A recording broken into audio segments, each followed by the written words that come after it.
ये जो यूपीएससी का एक अप्रोच होता है, अगर वो इधर अप्लाई करें हम तो बहुत जल्दी सफलता हासिल होगी बीपीएससी में।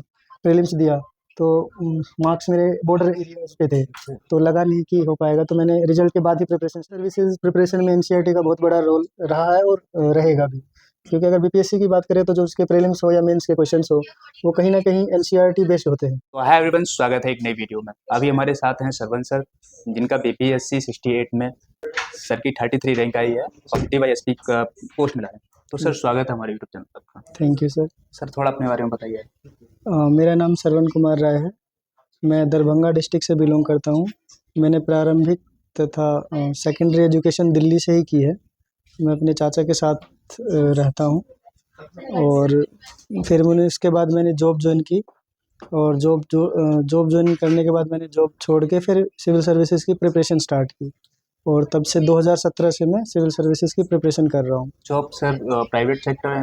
हाँ, प्राइवेट सेक्टर में करता हूँ। किसकी जॉब कर रहे थे आप? मैंने ग्रेजुएशन मैकेनिकल इंजीनियरिंग में की है, तो उसी में जॉब करता बीपीएससी आपने आइडिया आया कहाँ से कि बीपीएससी करना है? हूँ। सर इधर तो मैं यूपीएससी प्रिपेयर करने आया था जॉब छोड़ के, तो मैंने शुरू के 3-4 साल सिर्फ यूपीएससी में दिए, तो उधर सफलता नहीं मिली। मेंस लिखे मैंने उधर, तो फिर मुझे लगा कि एक बीपीएससी एक अच्छा अल्टरनेटिव हो सकता है, तो तब मेरे को बीपीएससी के बारे में आइडिया आया। तो यूपीएससी का आपने कितने अटेम्प्ट दिए थे और मेंस कितना दिया? सर यूपीएससी के वैसे मैंने 4 अटेम्प्ट दिए हुए हैं और 2 मेंस लिखा है। Okay, very good. Yes sir. तो बीपीएससी में भी आपका कौन सा अटेम्प्ट था? तो वही जैसे 4 साल मैंने यूपीएससी में दिए तो बीपीएससी पे फोकस नहीं था, जी जी। तो लेकिन मैं प्रीलिम्स दे देता था, तो प्रीलिम्स नहीं हुए। फिर पहले जब बिना पढ़े दिया तो मैंने 67 से पढ़ के देना शुरू किया, तो सेकंड जो 68 में उसमें मेरा पहली बार प्रीलिम्स क्लियर हुआ और फिर उसी में ही ये सफलता हासिल हुई। तो सर अब की बार जो 2024 का आ रहा है उसमें आप यूपीएससी दे रहे हैं प्रीलिम्स? सर अभी तक का प्लान है कि देना है, बाकी अगर ट्रेनिंग स्टार्ट होता है तो देखते हैं क्या कर सकते हैं। तो आपकी जो बीपीएससी की स्ट्रेटजी थी, किस तरीके से आपने मेन फोकस बीपीएससी पे कब से शुरू करना किया था और किस पे कितना फोकस किया? तो जैसे मैंने बताया कि यूपीएससी मेरा बैकग्राउंड रहा है, तो जो जनरल स्टडीज़ के सब्जेक्ट्स थे वो मेरे प्रिपेयर्ड थे। तो बीपीएससी और यूपीएससी में जो मेन डिफरेंस अगर कहें तो अप्रोच का है। जैसे उधर वास्ट सिलेबस है यूपीएससी का, उधर कंसेप्चुअल का ज़्यादा डिमांड है, लेकिन बीपीएससी में फैक्चुअल ओरिएंटेड क्वेश्चंस आते हैं, तो हमें फैक्ट्स पे ध्यान देने की ज़रूरत पड़ती है। तो शुरू में तो फैक्चुअल चीज़ें पे ध्यान नहीं दिया मैंने, लेकिन जब इधर बीपीएससी पे पूरा फोकस किया तो मैं फैक्ट्स को ज़्यादा इम्पोर्टेंस देने लग गया और ये मेन मेरा अप्रोच रहा है। कहीं ना कहीं बीपीएससी और यूपीएससी अब सिमिलर में हो रहा है।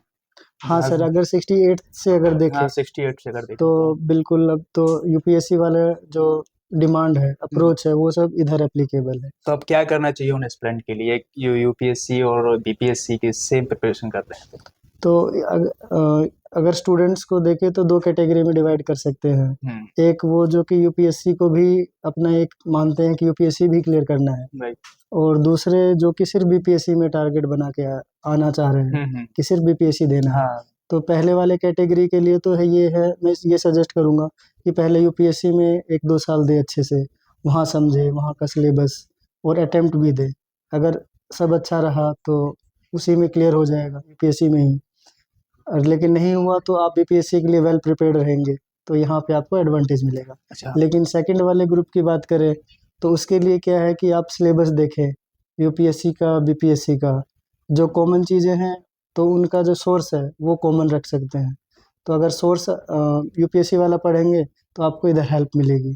तो क्वेश्चंस है वो यूपीएससी वाले भी देखने चाहिए, जैसे प्रीलिम्स के हो या मेंस के हो, क्योंकि वे क्वेश्चंस ही अब बीपीएससी वाले पूछने लगे। कुछ ऐसे पॉइंट होंगे जो उनको हाईलाइट करना बहुत जरूरी है यूपीएससी प्लस बीपीएससी वालों के लिए, कोई वो पॉइंट कौन कौन से होंगे जिनको हाईलाइट करना जरूरी है बीपीएससी?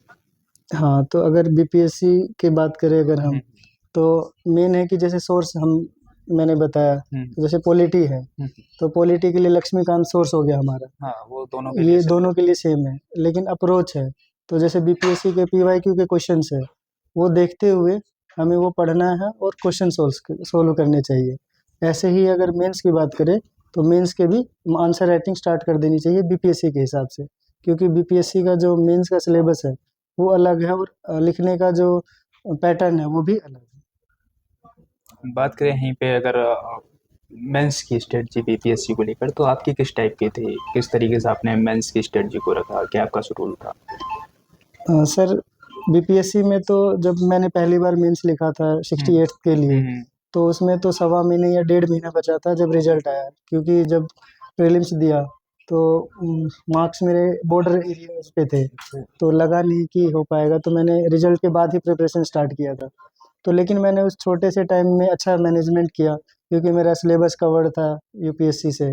तो मैंने सिलेबस उठाया, हर टॉपिक के ऊपर वन पेज नोट्स बनाए, वैल्यू एडिशन का काम किया।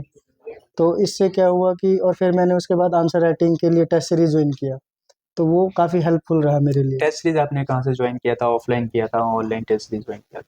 सर टेस्ट सीरीज मैंने ऑफलाइन ज्वाइन किया था, और ये परफेक्शन आईएएस में ही मेंस का टेस्ट सीरीज मैंने ज्वाइन किया। तो उसका क्या रेस्पॉन्स रहा, मतलब परफॉर्मेंस? सर काफ़ी अच्छा एक्सपीरियंस रहा, क्योंकि इनके क्वेश्चंस है वो काफ़ी बीपीएससी से रिलेवेंट क्वेश्चंस पूछे जाते थे, तो जो लिखे उसको फिर मैं एक्चुअल एग्ज़ाम में रेप्लिकेट कर पाया। पैटर्न पूरी तरीके से बीपीएससी का चेंज हो चुका है 68 से, तो अब किन चीज़ों का ज़्यादा ध्यान रखना चाहिए बीपीएससी एस्पिरेंट के लिए? मेन है कि अब कंसेप्चुअल क्लैरिटी पे ज़्यादा ध्यान देने की ज़रूरत है, विद द फैक्ट, मतलब फैक्ट और कंसेप्ट दोनों पे ध्यान देने की ज़रूरत है। इसीलिए जो यूपीएससी का एक अप्रोच होता है, अगर वो इधर अप्लाई करें हम, तो बहुत जल्दी ही सफलता हासिल होगी बीपीएससी में। अच्छा, जो बीपीएससी में प्रीलिम्स है, नेगेटिव मार्किंग में एक्यूरेसी कैसे भापे अपनी? एक्यूरेसी एक्यूरेसी बहुत ज़रूरी है, क्योंकि 1/3 नेगेटिव मार्किंग हाँ, भी हो तो गई है। एक्यूरेसी के लिए क्या करें? तो इसका वही प्रैक्टिस सबसे ज़्यादा इम्पोर्टेंट है। जैसे अगर पिछली बार की बात करें हम, तो आप जितना प्रैक्टिस कर सकते हैं, टेस्ट सीरीज ज्वाइन कीजिए, टेस्ट लगाइए, जितना आप सोल्व करेंगे उतना आपको पता लगेगा कि वीक एरियाज़ क्या हैं, कहाँ मेरी गलती है, तो उसको फिर इम्प्रूव कर सकते हैं। यही साथ साथ बात करें यहाँ पर एनसीईआरटी, क्योंकि जितने लोगों से हम बात किया एनसीईआरटी पे ज़रूर चर्चा होती है, तो यहाँ पे भी थोड़ी चर्चा करते हैं। एनसीईआरटी कितने इंपॉर्टेंट हैं, और इम्पोर्टेंट हैं तो किस क्लास से लेकर इम्पोर्टेंट है? Yes sir, civil services preparation में एनसीईआरटी का बहुत बड़ा रोल रहा है, और रहेगा भी, क्योंकि अगर बीपीएससी की बात करें तो जो उसके प्रीलिम्स हो या मेंस के क्वेश्चंस हो, वो कहीं ना कहीं एनसीईआरटी बेस्ड होते हैं, प्रीलिम्स में खास तौर पर। तो इसीलिए 11-12 तो मेन एनसीईआरटीज माने जाते हैं, तो अगर वो हमारे अच्छे कमांड है उन पर, तो आपको बहुत हेल्प मिलेगी। लेकिन अगर मान लीजिए 11-12 पढ़े और हमें लग रहा है कि नहीं समझ में आ रहा है या कम समझ में आ रहा है, तो आप 6 से स्टार्ट कर सकते हैं, तो उससे आपका जो बेस है वो अच्छे से मजबूत हो जाएगा। बात करें यहीं पे इंटरव्यू को लेकर, तो यू बीपीएससी का इंटरव्यू कैसे प्रिपेयर किया आपने? कोई मॉक टेस्ट दिए या फिर डायरेक्ट आप इंटरव्यू दिए? और किन किन पॉइंट को ज़्यादा ध्यान दिया था इंटरव्यू के अंदर? यस सर, बीपीएससी के लिए जो मेरा ये पहला ही इंटरव्यू था, मतलब सिविल सर्विसेज में, तो इसमें नर्वस था मैं थोड़ा, और 1 महीने का ही टाइम मिला था। तो मैंने फिर मॉक, सबने मतलब दोस्तों ने भी सजेस्ट किया जिन्होंने इंटरव्यू दिया था, कि मॉक ज्वाइन करना चाहिए। तो फिर मैंने मॉक ज्वाइन किया और 9 से 10 मॉक दिए। इसमें से परफेक्शन आईएएस में भी मॉक दिया मैंने, और फिर आस्था आईएएस, इन सब में मॉक दिया मैंने। सर बात करें हम यहाँ पर कि जो एस्पिरेंट प्रीलिम्स हो जाता है, बेंस हो जाता है, लेकिन कहीं ना कहीं वो पोस्ट प्रेफरेंस करने में थोड़ा प्रॉब्लम कर देते हैं, क्योंकि ये कमी हम बहुत देखी गई है इस बार प्रेफरेंस भरने। तो प्रेफरेंस, सही प्रेफरेंस भरने का तरीका क्या होगा? सर ये बहुत अच्छा सवाल पूछा, क्योंकि इस डायलेमा में या ये परेशानी मुझे भी हुई, क्योंकि मुझे भी नहीं पता था कि, तो उसका एक कारण है कि हमें पहले से नहीं पता कि क्या रैंक आने वाली है या क्या मिलेगा। लेकिन एक जनरल जो इन्फॉर्मेशन है वो पोस्ट के बारे में वो हमें पता होनी राइट चाहिए। राइट, वही। जैसे डीवाईएसपी है, तो उसके फंक्शंस क्या हैं, उसके क्या प्रोस्पेक्ट्स है फ्यूचर में, क्या रोल है, तो वो पता होना चाहिए। ऐसे ही जो पोस्ट दिए गए हैं बीपीएससी में जिससे हम बन सकते हैं वो चीज़ें, तो उनके बारे में जानकारी इकट्ठा करें, और अपना एक इंटरेस्ट है जो एक शुरू से होता है कि सिविल सर्वेंट बने तो ये काम करेंगे, अगर उसके हिसाब से अपने जो पोस्ट है उसको देखिए, अगर वो जिसमें वो रोल फिट आ रहा है वो पहले भरिए, अगर आपका रैंक अच्छा आया तो वो मिल जाएगा। जैसे मैं अपनी ही बात करूँ तो जैसे मुझे नहीं पता था कि मुझे डीवाईएसपी मिलेगा, लेकिन मैंने ये इसके रोल के बारे में देखा, इसके फंक्शंस देखे, तो मुझे बहुत अच्छा लगा। तो मैंने सोचा कि अगर अच्छी रैंक आई तो ये मिलना चाहिए पहले पे, तो मेरी ये फर्स्ट प्रेफ़रेंस रही। तो इस हिसाब से हम चूज़ कर सकते हैं, पहले उसके बारे में जानकारी इकट्ठा करें। उन पोस्ट के बारे में, और फिर देखें कि आपका इंटरेस्ट कहाँ है। क्योंकि इस बार बहुत ज़्यादा कमियां एस्पिरेंट ने ये चीज़ की है, प्रेफरेंस भरने में बहुत ज़्यादा देखी गई है कमी। बिल्कुल सर, इस बार तो वैकेंसी भी कम रही है, हाँ, तो कम वो रही। भी एक फैक्टर रहा है। लेकिन सबसे अच्छा तरीका वही है कि पहले सभी, इंटरेस्ट के साथ। हाँ, इंटरेस्ट प्लस में उनके फंक्शंस सब पता होने चाहिए, ताकि ये ना हो कि बाद में ये मिला और हमें लगता कि नहीं रैंक अच्छी है, फिर भी अगर ये भरते तो हमें ये मिल जाता है, तो ये नहीं होना चाहिए। अच्छा, लास्ट में जो बीपीएससी 70 एस्पिरेंट जो अभी प्रीलिम्स देने वाले हैं, उनका लास्ट मैसेज क्या रहेगा? प्रीलिम्स के लिए ऐसा क्या करें, जो कि टाइम अभी काफ़ी है प्रीलिम्स के लिए, तो उस टाइम में वो क्या ऐसा मैनेज करें कि प्रीलिम्स और मेंस क्रैक हो सर?